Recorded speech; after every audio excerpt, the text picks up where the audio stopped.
Oi, gente, tudo bem? Estamos começando mais um episódio do podcast Voz da Inclusão, uma parceria do Instituto Américo Buarque e da Federação das APAES. Hoje, para falar sobre a temática BPC, Auxílio, Inclusão e Reabilitação Profissional, a inclusão da pessoa com deficiência no mercado de trabalho, eu e Wanderson Gaburo, superintendente aqui da Federação, recebemos a doutora Lidiane da Penha Segal. Doutora Lidiane é defensora pública federal, mestre em Direitos e Garantias Fundamentais, além de ser ponto focal do Grupo de Trabalho de Atendimento à Pessoa Idosa e Pessoa com Deficiência da DPU.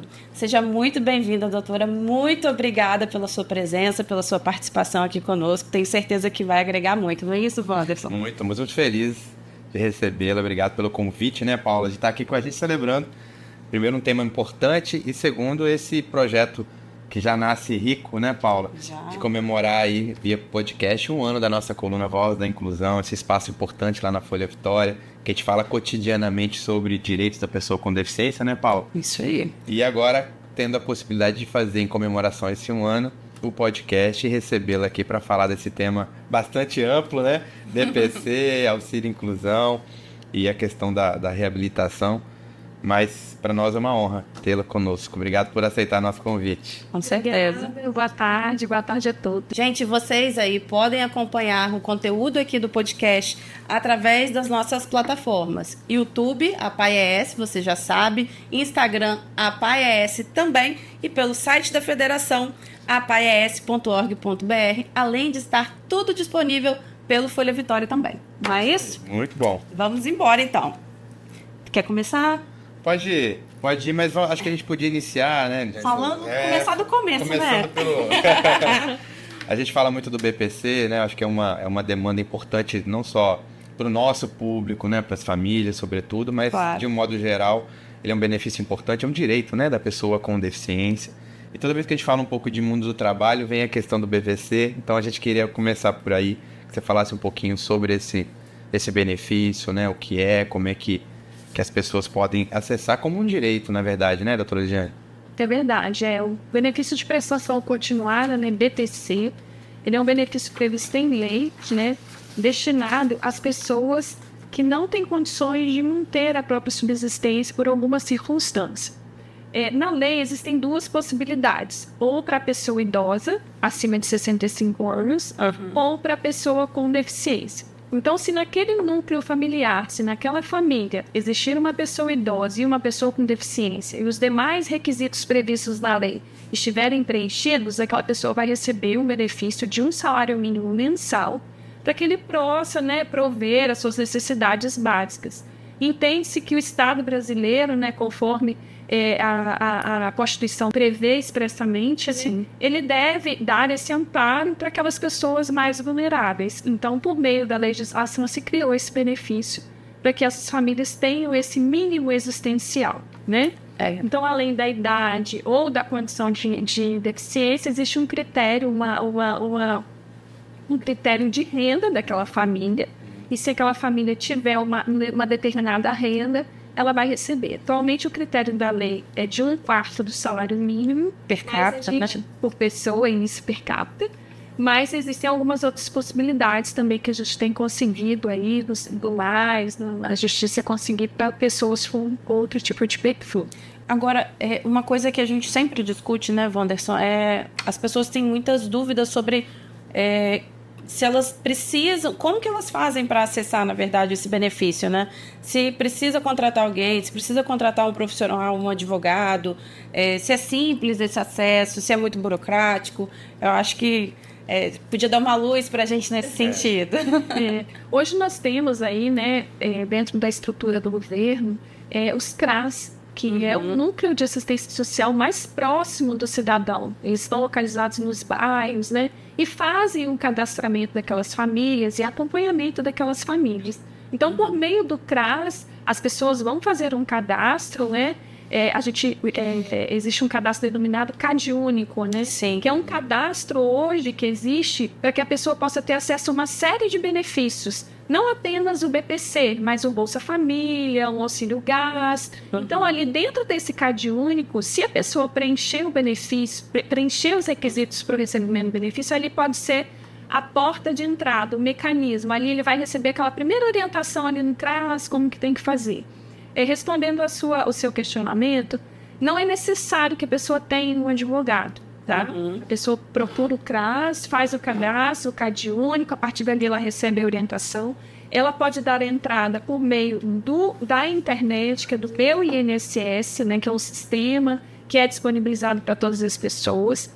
Acontece muito, né, da família não ter a possibilidade de ter o acesso a um computador e tal. Então, a gente ainda está nessa fase de transição para a inclusão digital, né? Depois da pandemia, isso ficou muito forte.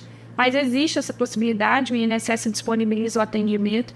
Tem disponibilizado, agora recentemente vai haver possibilidade de atendimento presencial em agências, nos Correios também, está sendo montado toda uma estrutura para atendimento presencial, mas enfim, não precisa de um advogado nessa via administrativa.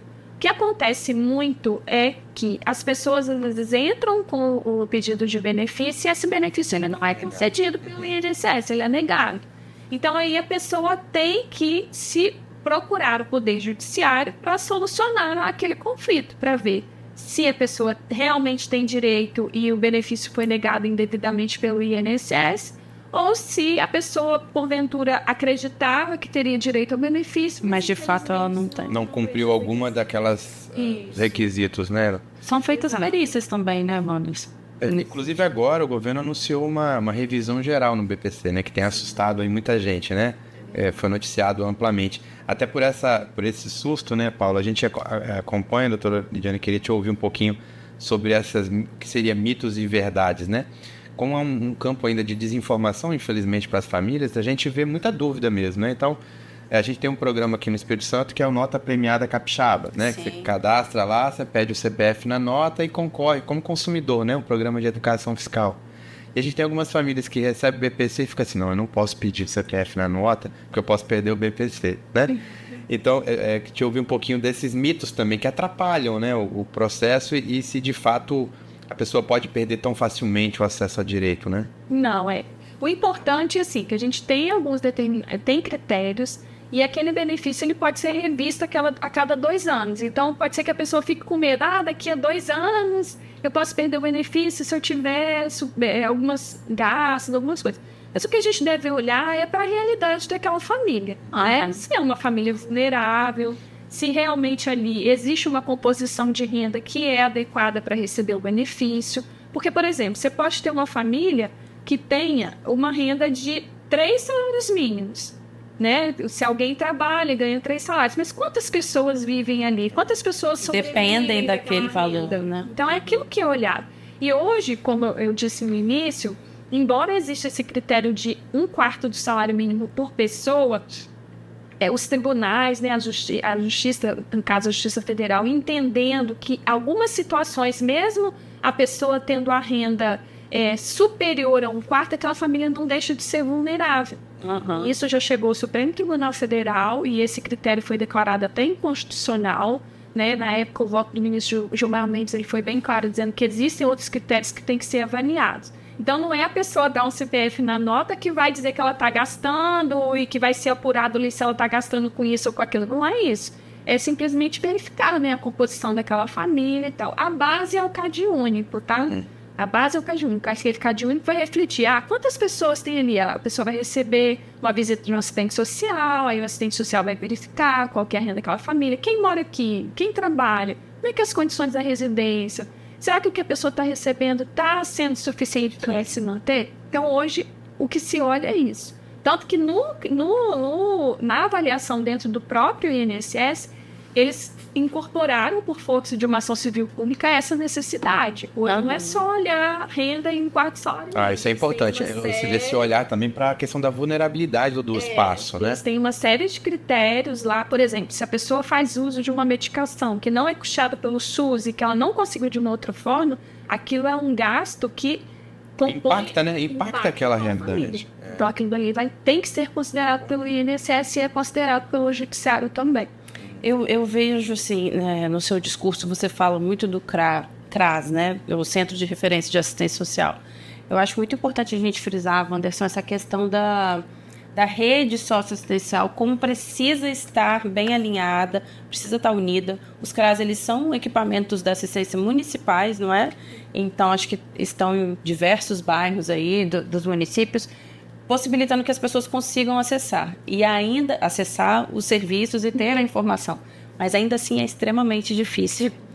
É extremamente difícil e as pessoas seguem tendo muitas dúvidas, né? E há um estigma também, eu acho, que a gente precisa desconstruir. Quebrar. Sobretudo, doutora Jane, no nosso público, né, das APAES, pessoas com deficiência intelectual, que é o rótulo de que esse sujeito pertence à entidade.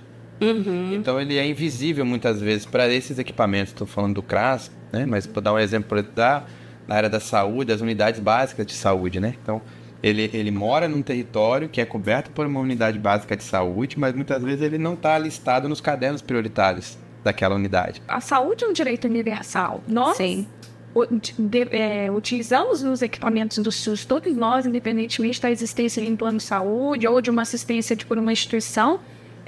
Os equipamentos são universais, então essa universalidade ela pressupõe que todos devem ser incluídos. A gente trabalha com muita dificuldade ela em prática, né? Seria tão positivo que isso não acontecesse. Por exemplo, eu trabalho no judiciário, eu preciso ser a última porta daquele cidadão. Uhum. Eu prefiro não ser alcançada, porque se a gente não é alcançado, significa que o equipamento funcionou.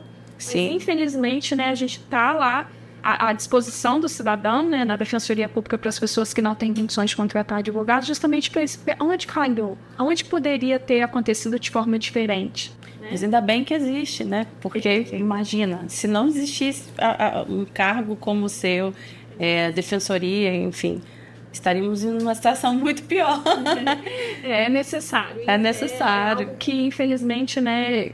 Infelizmente, eu digo pelo sentido assim, gostaria que não fosse necessário, que chegasse nesse ponto, né? Nós precisamos dar voz para... É a nossa função. Dar voz para essa população vulnerável que, infelizmente, não conseguiu ser só serviço de forma adequada. E a gente tem, né, Paulo, no Brasil, uma dificuldade muito grande em efetivar o que é previsão legal, né? A gente fala que entre a previsão legal e uma política pública concreta tem um gap, tem uma diferença muito grande. Então, o acesso, muitas vezes, à garantia legal, ela, infelizmente, sobretudo para a população vulnerabilizada, muitas vezes é por via judicial. Uhum. Para fazer o Estado cumprir, né, aquilo que está garantido na legislação, mas que não se efetiva como política pública ainda, né?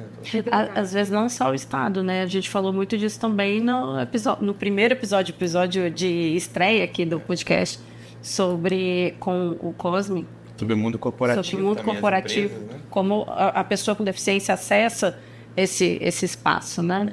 E aí fazendo também, aproveitando essa deixa, levantei a bola para você cortar. Para falar um pouquinho de um outro benefício que está associado ao BPC, que é o auxílio inclusão, que vem justamente nessa discussão, né, doutor, que a gente estava até conversando um pouquinho sobre o BPC e acesso ao mundo do trabalho, né? Assim, como construir a ideia de que o BPC não seja um empecilho para essa pessoa estar no ambiente de trabalho e queria te ouvir um pouquinho sobre a experiência do auxílio inclusão, que eu acho que é justamente uma tentativa de criar uma oportunidade, né, e não uma barreira, né, de acesso à garantia de direitos, né? Como é que você tem facilitador? Como é que você tem visto a ideia do auxílio inclusão? Isso é um potencial? Tem se concretizado na prática? Então, a regulamentação é relativamente recente, né? Embora seja um direito previsto há algum tempo, mas a regulação é recente e tudo que é novidade causa certo estranhamento. Uhum. Porque o BPC ele é um benefício que tem aí vários anos, né? A legislação é de 1993. Então, ele já está divulgado e internalizado como algo associado à pessoa com deficiência. Então, a pessoa com deficiência pensa, é o BPC, é aquilo dali. Mas, com esse olhar para a necessidade de inclusão da pessoa com deficiência, não apenas no mercado de trabalho, mas com toda a necessidade que isso existe, a necessidade de inclusão da pessoa, ela faz com que o BPC não seja suficiente. Né? O BPC ele é uma porta de entrada importante, porque ele supre o mínimo existencial. Mas a gente precisa ter um olhar maior para a pessoa com deficiência. Para além disso, né? Porque aquela pessoa com deficiência, ela não precisa só comer. Isso aí. Ela tem um meio social para integrar. Ela tem as relações dela para fortalecer. Ampliar, né? Exatamente. E o trabalho, ele, né, durante o meu mestrado, eu tive acesso a pesquisas feitas fora do país, assim, como que o trabalho... Algo que não é novo, né? Nós sabemos que o trabalho ele ocupa um papel central na vida da gente. Com toda certeza. Ele vai nos moldando de alguma forma. Quando a gente tá, né, a gente vê pela nossa própria experiência pessoal como que o trabalho, ele ocupa um papel central na nossa vida. Ele molda as nossas relações sociais, ele amplia as nossas relações sociais, ele faz com que as nossas relações, das relações do trabalho surjam outras relações. Agrega informação, agrega conhecimento, né? E quem somos nós se o outro? Não tem, quer dizer, não dá para viver isolado recebendo... Não que quem recebe BPC vive isolado, não é isso. Mas assim, o mundo do trabalho abre uma nova porta. Sim, e aí quando você vê uma pessoa que recebe um BPC, que precisa daquele BPC para se alimentar, mas que ele se sente um pouco inibido, falando assim, nossa, como que eu vou buscar uma nova oportunidade? Como vai ser? Eu vou perder meu benefício? Como é que eu vou ser? Eu vou passar dificuldade. Então, o auxílio inclusão, ele vem para quê? Para essa pessoa que recebe o BPC, que tem uma deficiência de moderada grave, mas que tem a possibilidade de ingressar no mundo do trabalho, que quer, né, que consegue. Hoje nós temos aí um arcabouço legislativo que viabiliza que a pessoa entre no mercado de trabalho, ou seja, nós temos as empresas aí, muitas empresas que precisam contratar, que querem contratar pessoas com deficiência, a gente precisa abrir os olhos para esse mercado, que é um mercado muito valorizado, no sentido assim, de que precisarem das pessoas com deficiência. Então, quem ingressa nesse mercado, ele tem a possibilidade de deixar de receber o BPC temporariamente, vai receber a remuneração pelo seu trabalho de até 2 salários mínimos, né, que seria o limite que a legislação estabeleceu, e além disso ele vai receber o auxílio inclusão, que é a metade de um salário mínimo. Era isso que eu ia perguntar, né? Qual o percentual desse auxílio? 50% do valor do BPC. Então ele vai trabalhar, ter a possibilidade, né, de estar inserido no meio social com todos os benefícios que isso traz, e vai receber o auxílio inclusão.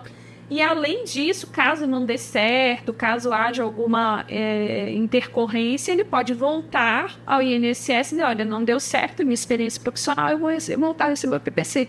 É o desejado? Não, mas é uma segurança. A pessoa sai para o mundo do trabalho, mas sai amparado pelo Estado, dizendo, olha, se não der certo, você vai voltar a receber o benefício. E quando a gente tem uma certa segurança, parece que a gente se lança melhor para os desafios, né? Você sabe que você está numa rede ali, né? E constrói incentivos, né? Porque, te ouvindo um pouquinho, eu lembro do que a gente tem debatido, né, Paula, aqui na Federação, assim, do trabalho, ser uma possibilidade para além da renda, né? Muitas vezes é quase imediato a gente pensar assim, vai trabalhar porque precisa da renda. Para a pessoa com deficiência, muito nessa linha do que você tem falado, o acesso ao mundo do trabalho, ele está muito mais conectado com o acesso a um direito humano fundamental e tudo que isso traz para ele do que necessariamente a renda, né? É claro que todo mundo quer receber, mas tem uma dimensão maior, né? Até por conta dos ajustes, né, que precisam. Então, eu acho que o auxílio é um belo incentivo, né, para isso também, né, para esse resgate, né? Agora, eu quero fazer uma pergunta para vocês dois, porque eu estou muito bem acompanhada, tá, gente? A gente fala sobre o PPC, sobre o auxílio, que são possibilidades, né, principalmente o auxílio, para que essa pessoa com deficiência de fato consiga entrar no mercado de trabalho, tendo um resguardo, aí, uma segurança. Mas como convencer as famílias de que esse caminho é o melhor? Porque o que por muitas vezes a gente vê são as famílias receosas, preocupadas. Muitos pais, muitas mães estão acostumados a terem seus filhos negativados, entendem quando eu falo isso? Com tantos nãos desde o nascimento. Não vai fazer isso, não vai fazer aquilo. Essa frase, inclusive, de não vai fazer, não vai poder, foi uma das primeiras conversas que eu tive com o Wanderson. E aí eu parei para observar isso. É de verdade, é real. Então, nesse universo, como que a gente faz? Não só pela questão da legislação, mas que ferramentas a gente pode estabelecer para que essas pessoas consigam perder o medo? Vamos chamar assim. Eu acho que tem um pouco de reconstrução, né, dessa ideia da deficiência, né? A gente tem falado da deficiência como um conceito social construído, né? Que ela é diferente da lesão. A lesão a pessoa tem, do ponto de vista do corpo, né? Tem uma condição. Agora, a construção que se fez da deficiência como algo incapacitante, ela é uma construção social, né? E muitas vezes as famílias são vítimas dessa sociedade que rotula esse sujeito, desde o diagnóstico à incapacidade. E a família vai incorporando essa série de nãos e barreiras, né? E ela muitas vezes não consegue, né, ver oportunidades. Eu acho que o nosso esforço é construir outro percurso, né? Para essa família que já está aí com um adolescente ou uma pessoa na fase adulta, mas sobretudo para essa família que está vivenciando a deficiência agora, né? E que pode ter um percurso numa tentativa de desconstruir essa sociedade capacitista, né? Aí, falando aqui do ponto de vista nosso, enquanto movimento social, né? Mas para te ouvir também, se isso faz sentido aí do ponto de vista jurídico e da militância, né? A gente tem o conceito hoje legal de deficiência, ele é muito claro, desde a Convenção Internacional de Direitos das Pessoas com Deficiência, que a deficiência ela está no ambiente, não está na pessoa. A pessoa tem uma dificuldade, mas é o ambiente que vai trazer aquela condição de deficiência. Ou seja, se o ambiente ele for receptivo àquela pessoa com aquela potencialidade que ela tem, a deficiência ela deixa de existir. Então, cabe a nós, enquanto sociedade, atores institucionais, enquanto pessoas que trabalham pela inclusão da pessoa com deficiência, construir esse meio. Não adianta, por exemplo, a gente querer, um exemplo aleatório, a gente querer incluir aquela pessoa com deficiência no meio do trabalho se ela não tem condição para ir. Não adianta a gente arrumar um emprego hoje, nós estamos na Grande Vitória, nós temos uma pessoa lá em Vila Velha que quer trabalhar e a gente vai colocar uma vaga de emprego lá em Cedo. Se ela não tiver como ir, ela está excluída. Né? Se for uma pessoa que tem uma dificuldade de transporte, que não consegue andar na rua, ela está excluída. Por que há muito tempo a gente não via, né, as pessoas com deficiência e hoje as pessoas têm? Porque a gente tem trabalhado isso, a gente precisa falar sobre isso, a gente precisa... Esses espaços, né, como esse nosso aqui, né? Eu acredito muito nisso. É importante fazer e é importante falar, as pessoas precisam, porque hoje quem não tem uma pessoa com deficiência ao seu lado, quem não tem essa luta perto dela, seja por um amigo, por um familiar, então a gente precisa preparar os ambientes, e não é impossível também. Não é impossível e não é fácil, a gente tá ali naquela, então assim, a gente precisa criar esse ambiente, não normalizar é uma palavra estranha a gente falar assim, mas tornar mais fluido isso e fazer com que as pessoas entendam, seja por ponto de vista empresarial, as pessoas enxergarem as potencialidades da pessoa com deficiência, não admitir aquela pessoa só porque tem que cumprir uma quota.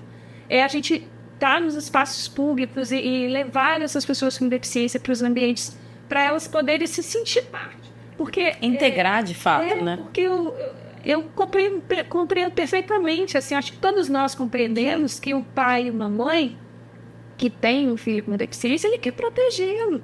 Ele tem medo, porque o mundo é difícil. Essa sociedade é cruel, né? É cruel para todos nós. É bem hostil. Então, assim, o senso de proteção faz com que, às vezes, também haja uma dificuldade, né, daquela pessoa. Então, se você cria um ambiente receptivo àquela potencialidade, aos poucos a gente vai vencendo, né? Com muita calma, a gente vai indo e abrindo o mundo de trabalho para essas pessoas. E garante uma rede de apoio, né? Porque eu acho que isso é fundamental. E aí, pegando esse gancho dessa adaptação e essa mudança que a gente tem que forçar, né? Olhando um pouquinho para o mundo do trabalho e empresas, né? Nós tivemos aqui, Paulo citou um podcast sobre a visão do mundo corporativo com o Cosme Pérez, e ele trazia, na visão dele, uma ideia de que o mundo empresarial, que eu acho que a gente avançou nessa ideia, na visão sobre inclusão, sobre diversidade de um modo geral, mas sobretudo, particularmente com relação à pessoa com deficiência. Como é que você tem visto? Como é que você avalia aí, do ponto de vista das empresas, a pauta da diversidade, mas particularmente a pauta da inclusão no mercado de trabalho das pessoas com deficiência? Você vê avanços ou ainda nós temos muitas barreiras aí? É importante, assim, eu sempre, quando me dedico a essa questão, até pelas minhas atividades mesmo, eu procuro olhar, assim, ter um olhar para todos os envolvidos, né? Porque a gente sabe que existem as empresas que têm uma obrigação legal de contratar, né? Sim. Eles têm lá as vagas, têm que contratar. Tem a pessoa com deficiência, o cidadão que ele quer, muitas vezes, ocupar essa vaga. Durante muito tempo, isso foi provado por meio de pesquisas científicas realizadas aqui no Espírito Santo, as empresas expunham que não encontravam essas pessoas. A gente não encontra pessoas capacitadas, a gente tem dificuldade de acessar essas pessoas. Muitas vezes, pessoas até que tinham a preferência por receber o benefício e tal. Então, a gente vem buscando, a gente vem vendo um movimento, assim, de mudança nesse sentido. Hoje se fala muito de responsabilidade social das empresas, a gente tem muitas empresas comprometidas, né, com os avanços, e eu acho que é um caminho para as empresas hoje atender essas demandas e torná-las demandas habituais das suas empresas, porque aquilo dali leva não para o lado da obrigação legal, mas leva para a responsabilidade social. E vão existir algumas métricas, eu acredito que daqui a algum tempo, né, algumas métricas que falam que essas empresas que cumprem esses requisitos, por exemplo, podem ter acesso a licitações, essas questões que podem tornar aquelas empresas diferenciadas no mercado de trabalho. Facilitar o acesso. E a gente também tem que pensar, assim, na condição daquela pessoa, né, que está querendo entrar. Não dá para só entrar aquela pessoa e colocar uma pessoa no cantinho da empresa e dizer, estou cumprindo a cota, está tudo certo.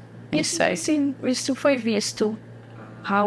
Isso é terrível, né? Porque, assim, é a pessoa como mercadoria, né, para um espaço, né?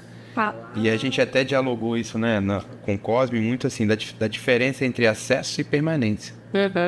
Né? Porque eu ofereci uma vaga, contratei, mas e a cultura daquela instituição, né? Tem que trabalhar com a empresa também a maturidade desses funcionários para poder receber, acolher e, de fato, permitir que a pessoa com deficiência que foi contratada não seja contratada para um subemprego, que ela consiga, de fato, trabalhar efetivamente, né? Acho que é bem nesse sentido também. E você tem visto que essa pauta tem avançado aí na tua atuação? Então, a gente tem procurado gerar um movimento aí a esse respeito, né? Algo que, tudo que envolve, assim, essa efetivação de direitos fundamentais é um processo longo de construção, não é algo que a gente consegue do dia para a noite.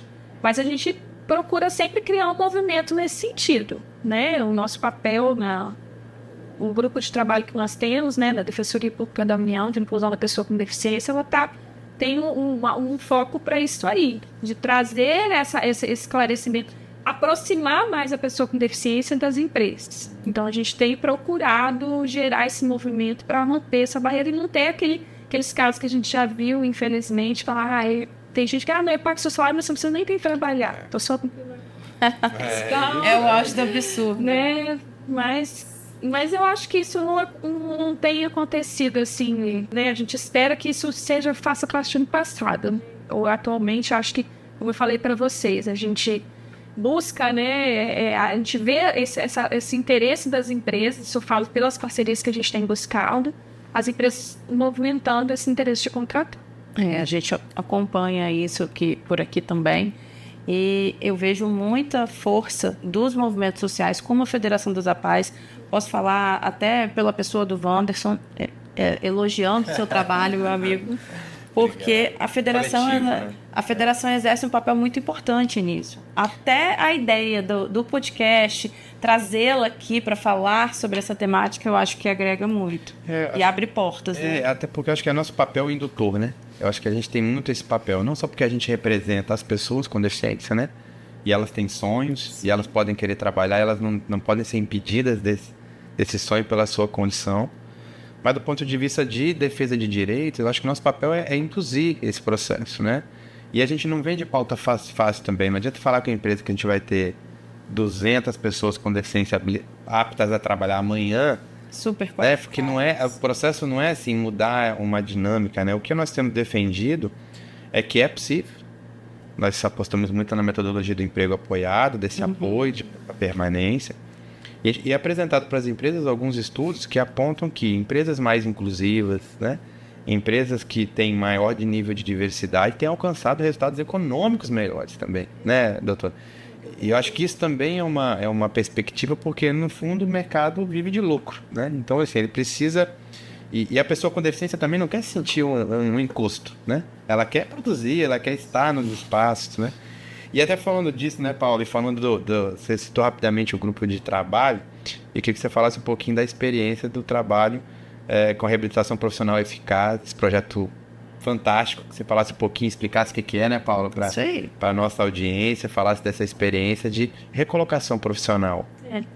Esse projeto, ele vem muito dessa perspectiva do nosso desejo mesmo da inclusão da pessoa com deficiência no mercado de trabalho, por acreditar que o trabalho tem, né, como nós colocamos aqui no início, um papel central na vida do indivíduo, e a partir daí ele vai abrir várias portas. E o nosso papel na Defensoria Pública da União, nesse projeto, é tentar dar voz à pessoa com deficiência, uma parcela das pessoas com deficiência que são as reabilitadas do INSS. São pessoas que trabalham, estão no mundo do trabalho, têm os seus empregos com carteira assinada, ou são empreendedores individuais, exercem as suas atividades, e por uma doença ou por um acidente, infelizmente, eles não podem continuar a trabalhar na mesma função. E aí elas passam, né, a integrar o serviço de reabilitação profissional do INSS, que é o setor, né, governamental responsável por reposicionar aquela pessoa no mercado de trabalho. Ou seja, ela é um segurado do INSS, ela paga o seguro do INSS e vai receber aquela prestação, né, aquela qualificação profissional para retornar ao mercado de trabalho. E aí ele vai retornar ao mercado de trabalho na condição de pessoa com deficiência, né? Com todas as dificuldades e problemas que a gente já discutiu aqui, né? Todo o meio social ali pode não estar preparado para receber aquela pessoa. Então, no grupo de trabalho, nós resolvemos, assim, dar voz para esse trabalhador, mostrar que esse trabalhador existe e que ele tem potencialidades e que ele pode voltar para o meio do trabalho com outras qualificações, com outras potencialidades, né? Potencialidades, e atender perfeitamente as necessidades das empresas. Então, o projeto em si, a gente tenta aproximar as empresas dos trabalhadores.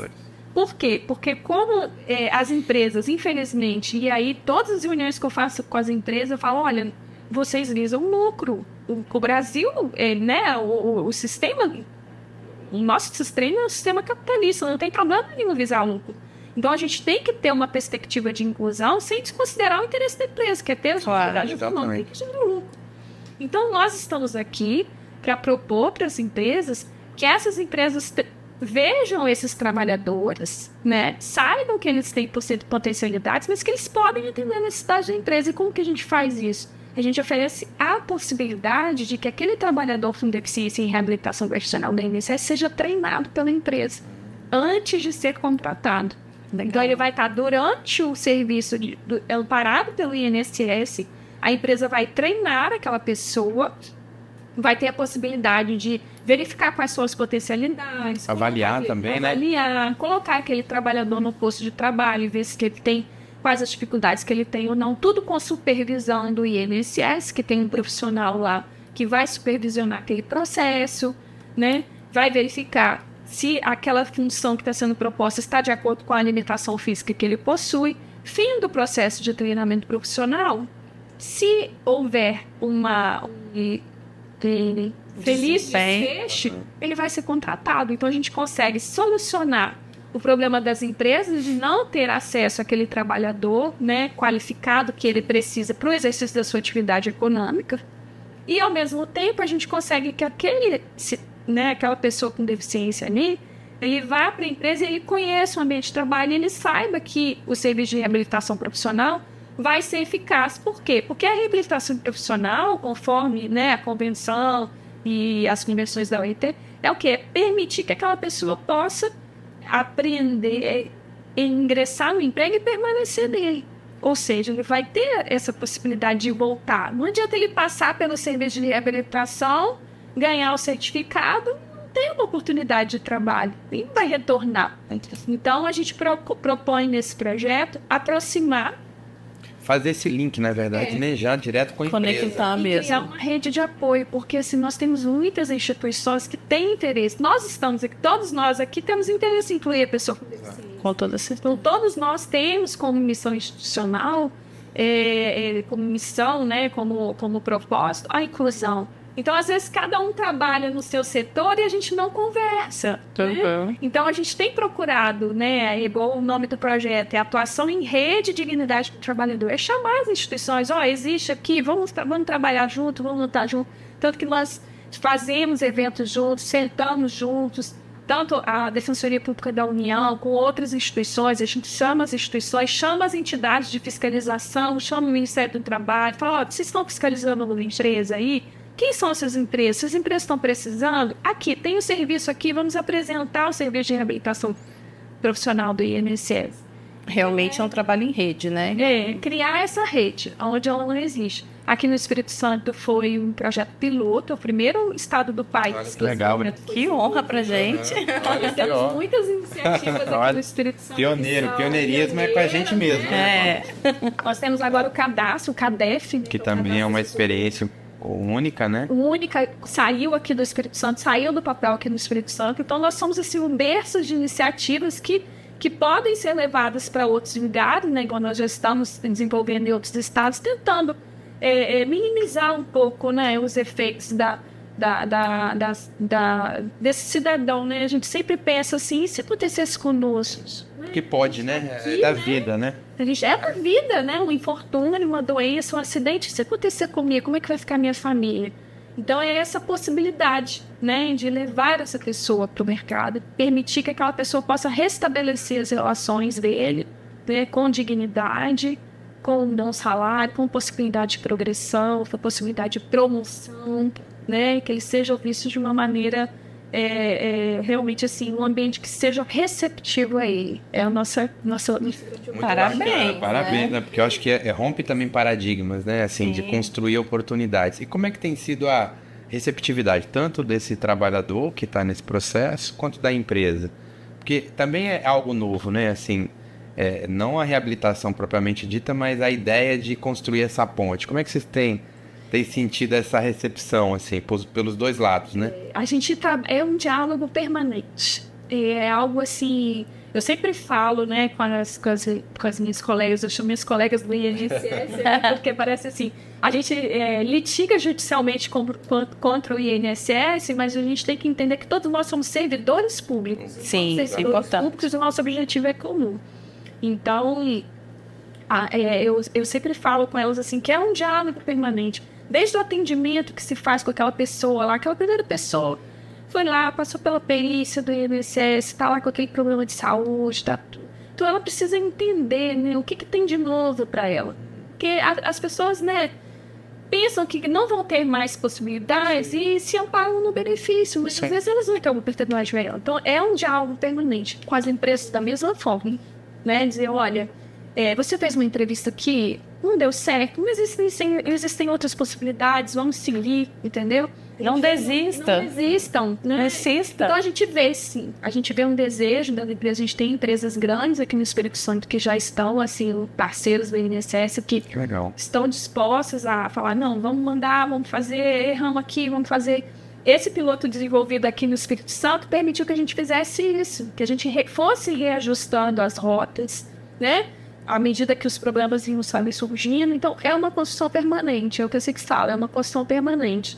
E isso traz muito benefício, por quê? Porque a gente evita a via judicial.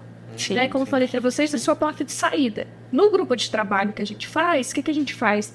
A gente intervém na via administrativa, na política pública de reabilitação, para evitar judicialização. O que traz ônus para o empregador, traz ônus para todo mundo. Um desgaste maior, né? Com certeza. Muito bacana, né? Porque eu acho que são iniciativas que se conectam, né? A gente está falando basicamente de pessoa com deficiência intelectual, que é o nosso público, mas aí entra a questão da reabilitação, porque são pessoas com deficiência também, que devem sofrer, né? A gente sabe do impacto que é você se identificar e se ver uma pessoa com deficiência, né? Eu acho que está no universo aí da questão da reabilitação dessa pessoa, né? Porque ela se vê, né, Paulo, uma pessoa com deficiência, e aí você vai sofrer o choque de encontrar essa sociedade que você falou mais cedo, assim, cheio de barreiras, né? E aí, que bom que eu encontrar pelo menos uma porta, né, de oportunidades também, né? Que bom que estamos trabalhando por soluções, né? Lindo projeto, parabéns, que a gente possa replicar, né? Eu sei que você já está levando aí essa experiência, vai levar né? Pessoal mineiro aí. É verdade. Deus quiser. Agora, mês passado, nós tivemos em Joinville e fizemos um evento lá. Legal. 19 empresas ao mesmo tempo. Que legal. E a gente pôde dialogar, explicar, esclarecer dúvidas. e viu o interesse das pessoas, né, e tal, e depois nós realizamos no segundo momento o encontro dessas empresas com segurados para serem entrevistados, verificarem quais são as vagas.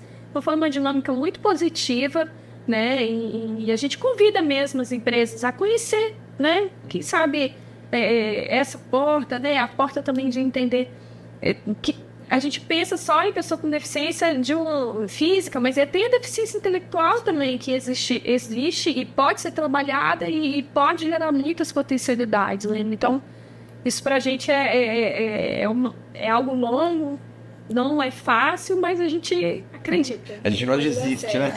Nós somos todos persistentes, a gente é persistente aqui. Que bate-papo rico, hein, Paula? Maravilhoso. A gente ficaria aqui a tarde toda. Mas, doutora, como a gente não pode ficar a tarde toda, eu gostaria de pedir para que você deixasse um recado, uma mensagem para quem está nos assistindo. Podem ser as empresas, podem ser assistidos de instituições, familiares, né? Enfim, para a nossa audiência no geral, uma mensagem sobre a inclusão no mercado de trabalho. Sua visão, o que você pensa?